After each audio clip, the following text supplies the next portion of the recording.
नमस्कार। आज हम इतिहास के एक बहुत ही कह सकते हैं दर्दनाक पन्ने पर बात करने वाले हैं। 56 या अकाल, वो भयानक दौर जब पश्चिमी राजस्थान और आसपास के इलाकों में प्रकृति ने ऐसा कहर ढाया कि इंसानियत की शायद सबसे मुश्किल परीक्षा हुई। हमारी ये जो आज की बातचीत है, इसका आधार एक YouTube वीडियो है।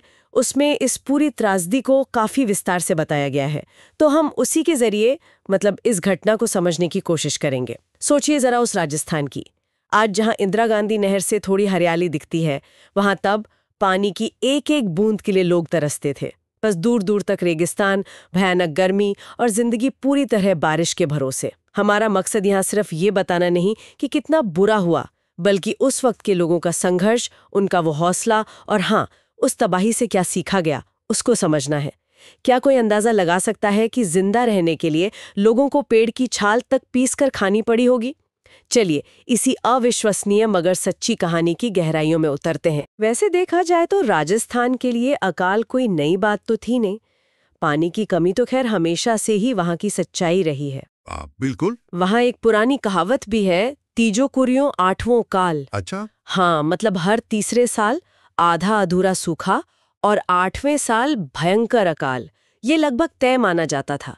गांव वाले तो मजाक में इसे अनखावड़ो पावड़ो भी कहते थे। बिन बुलाए मेहमान। हाँ, बिन बुलाए मेहमान। ये दिलचस्प है वैसे कि कैसे लोगों ने पीढ़ियों से चली आ रही इस मुश्किल को जैसे जीवन का हिस्सा ही मान लिया था। लेकिन जो 1899 में हुआ, वो शायद वो उनकी कल्पना से भी परे था। वो सिर्फ एक और अकाल नहीं था, वो कुछ और ही था। हाँ बिल्कुल। अंग्रेजी कैलेंडर से साल 1899 था, पर विक्रम संवत था 1956 और इसी 56 के आंकड़े से इसका नाम पड़ा 56वां अकाल। कहते हैं उस साल मानसून ऐसा रूठा कि बारिश की एक बूंद तक नहीं गिरी। और इसे सिर्फ अकाल नहीं, त्रिकाल कहा गया। त्रिकाल? हाँ, त्रिकाल, क्योंकि इसमें अन्न, जल और पशुओं के लिए चारा, मतलब तीनों का संकट एक साथ आ गया था। अनाज नहीं, पानी नहीं और मवेशियों के लिए तो घास का एक तिनका भी नहीं।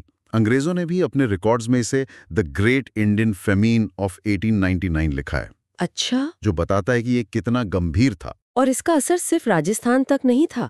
पंजाब, गुजरात, मध्य भारत, काफी बड़े इलाके इसकी चपेट में आ गए थे। हाँ, एक बहुत बड़ा भूभाग प्रभावित हुआ था। जरा सोचिए उस वक्त को। जमीन इतनी सूख गई, इतनी सख्त कि हल चलाना भी मुश्किल हो गया। बुवाई नहीं हुई तो फसल कहाँ से आती? घरों में जो थोड़ा बहुत अनाज था, वो धीरे धीरे खत्म होने लगा। लोगों ने पहले एक वक्त का खाना छोड़ा। हाँ। फिर रोटियों की जगह वो पानी वाली राबड़ी पीकर गुजारा करने लगे। पर वो भी कब तक चलती? सही बात है। जब अनाज पूरी तरह खत्म हो गया, तब असली जद्दोजहद शुरू हुई। लोगों ने ककड़ी और मतीरे के बीज उनको भूनकर खाया। बेर खाकर पेट भरा। जब बेर खत्म हो गए तो उनकी गुठलियों को पीसा, उसका पाउडर पानी में घोलकर पिया। अविश्वसनीय। गर्मियों में वो खेजड़ी के पेड़ पर सांगरी लगते ना, हाँ, सांगरी। जब वो सूखकर खोखे बन गए तो लोगों ने वो खाकर किसी तरह जान बचाई। ये सुनना ही कितना मुश्किल है। ये दिखाता है कि जीने की इच्छा कितनी प्रबल होती है। लोगों ने प्रकृति में मौजूद हर उस चीज को खा लिया जिसे शायद सामान्य हालात में कोई सोचता भी नहीं है। ये उस दौर की लाचारी और संसाधनों की भयानक कमी का सबूत है। और ये लाचारी बढ़ती ही गई। जब ये सब भी खत्म हो गया तो लोगों ने क्या किया? खेजड़ी के पेड़ की जो बाहरी छाल होती है ना, हाँ। उसे उतारकर, कूटकर उसका चूर्ण पानी के साथ पीना शुरू कर दिया। छाल का चूर्ण? हाँ। भूख ने शरीर को बिल्कुल निचोड़ दिया था। लोग चलते फिरते कंकाल जैसे हो गए थे। ऐसा भी बताते हैं कि कमजोरी इतनी थी कि उठने बैठने के लिए आंगन में लकड़ी के खूंटे गाड़ने पड़ते थे। और इसी भयानक गरीबी में एक अजीब सा विरोधाभास भी था, है ना? जैसे आपने बताया कि लोगों की कमर पर वो जो तागड़ी होती थी, उसमें चांदी के सिक्के तो थे, पुराने थे, लेकिन उन सिक्कों के बदले एक मुट्ठी अनाज देने वाला कोई नहीं था। अनाज सोने चांदी से ज्यादा कीमती हो गया था। बिल्कुल। मतलब पूरी आर्थिक व्यवस्था ही जैसे ध्वस्त हो गई थी। पैसे का कोई मतलब ही नहीं रहता। हालात इतने बिगड़ गए थे कि चोर भी पैसे नहीं, अनाज चुराने लगे थे। अच्छा। हाँ, और भूख की आग ने रिश्तों को, सामाजिक ताने बाने को भी जलाना शुरू कर दिया था। कुछ जगहों से तो नरभक्षण तक की खबरें आईं। हे भगवान। सोचना भी मुश्किल है, लेकिन अनाज के बदले बच्चों को बेच देना या गिरवी रख देना, ऐसे मामले भी सामने आए। गांव के गांव खाली हो गए। हाँ। लोग खाने की तलाश में पता नहीं कहां-कहां चले गए। और इस भगदड़ में कितने ही बच्चे अपने माँ बाप से बिछड़ गए, जिनका फिर कभी कुछ पता ही नहीं चला। ये सोचना भी मुश्किल है कि भूख इंसान को किस हद तक ले जा सकती है, कैसे वो समाज को बिखेर सकती है। बिल्कुल, लेकिन इसी अंधेरे में कुछ रोशनी की किरणें भी थीं। बिल्कुल। कई रियासतों के शासकों ने अपनी प्रजा को बचाने की कोशिश की।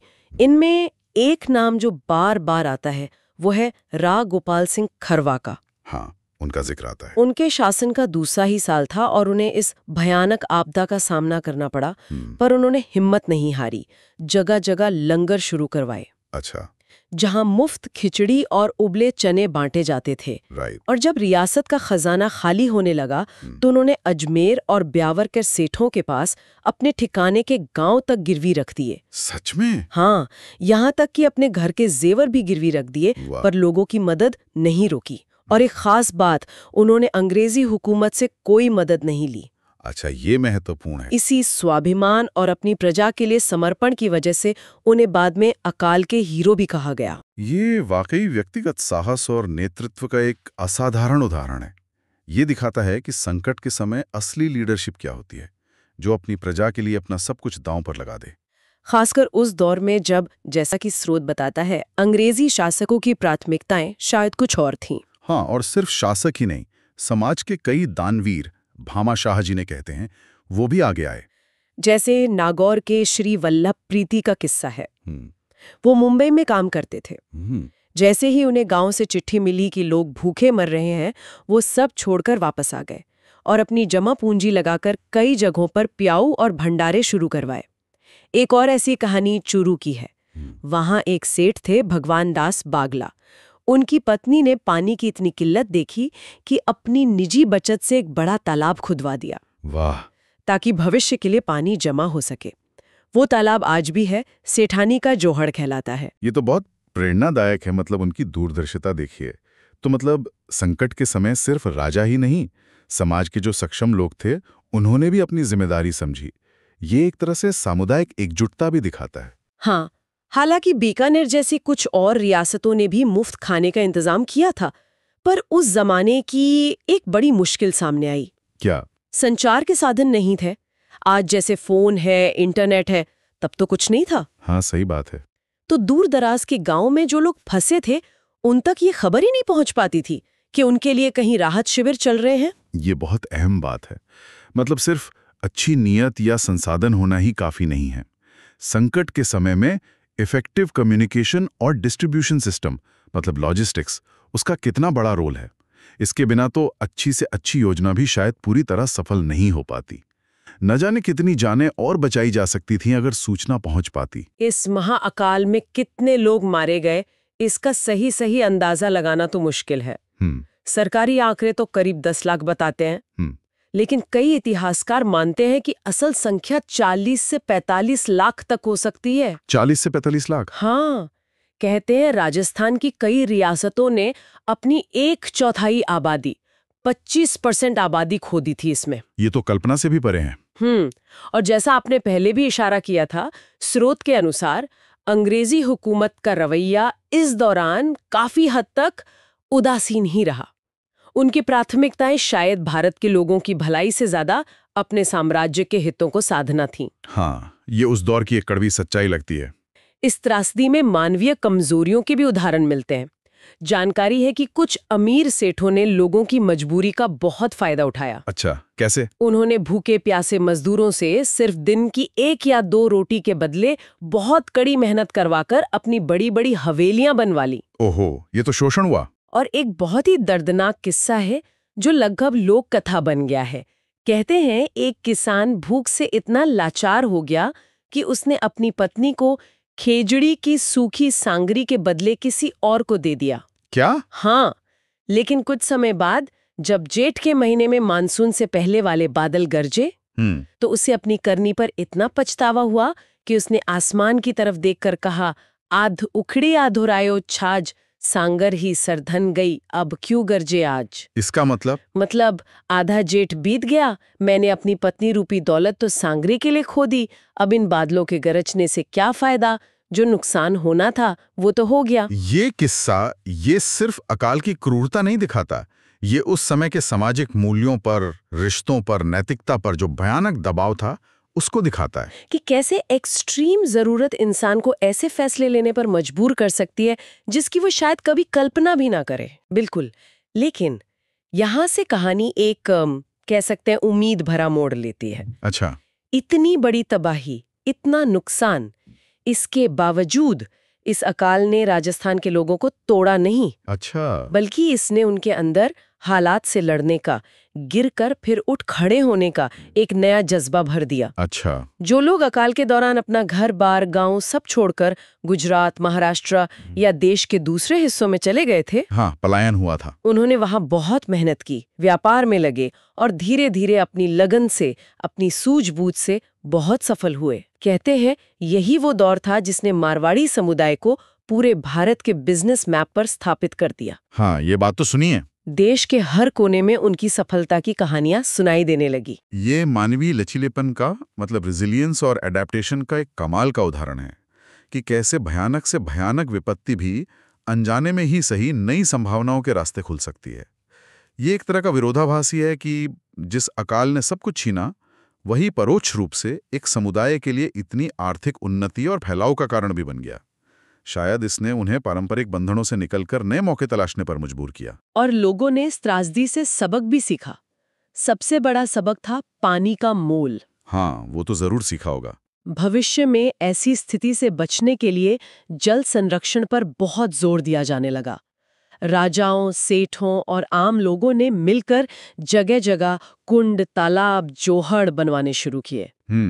पारंपरिक तरीके। हाँ, पानी बचाने की जो पुरानी तकनीकें थीं उन्हें फिर से महत्व दिया गया, नई योजनाएं बनी और इसी तैयारी और सीख का नतीजा था कि जब बाद में भी राजस्थान में सूखे पड़े, अकाल पड़े, जैसे 1987 में या साल 2000 में, हाँ, पड़े थे, तो स्थिति छप्पनिया अकाल जैसी भयानक नहीं हुई। समाज और सरकार दोनों ज्यादा तैयार थे। और हाँ, बाद में इंदिरा गांधी नहर ने भी पश्चिमी राजस्थान की तस्वीर बदलने में बहुत बड़ा रोल निभाया। बिल्कुल, जिसकी कहानी जैसा वीडियो में बताया गया है शायद फिर कभी सुनने को मिले। तो ये थी छप्पनिया अकाल की कहानी, एक भयानक त्रासदी, लाखों लोगों की मौत का दुखद अध्याय, इंसानी सहन शक्ति की चरम परीक्षा। लेकिन साथ ही ये राजस्थान के लोगों के फौलादी इरादों की, उनके जुझारूपन की और मुश्किल हालात में भी हार ना मानने वाले जज्बे की कहानी भी है। बिल्कुल, ये घटना हमें सोचने पर मजबूर करती है कि कैसे भीषण संकटों के बीच भी मानवीय आत्मा जीवित रहती है, कैसे समुदाय अपनी गलतियों से सीखते हैं और भविष्य के लिए खुद को मजबूत बनाते हैं। ये सिर्फ इतिहास का एक काला पन्ना नहीं है, बल्कि मानवीय सहनशीलता, अनुकूलन और सामूहिक संकल्प की एक शक्तिशाली मिसाल है, जिससे आज भी बहुत कुछ सीखा जा सकता है। और इसी बात पर हम अपने श्रोताओं के लिए एक विचार छोड़ जाते हैं। आज जब हम क्लाइमेट चेंज, पानी की कमी या दूसरी ऐसी अप्रत्याशित चुनौतियों का सामना कर रहे हैं, तो छप्पनिया अकाल का अनुभव हमें क्या सिखा सकता है? उन अनगिनत गुमनाम नायकों के बारे में सोचिए, उन साधारण लोगों के बारे में जिन्होंने उस भयानक दौर में इतना साहस और लचीलापन दिखाया। उनकी कहानियां, उनका संघर्ष आज हमारे लिए क्या मायने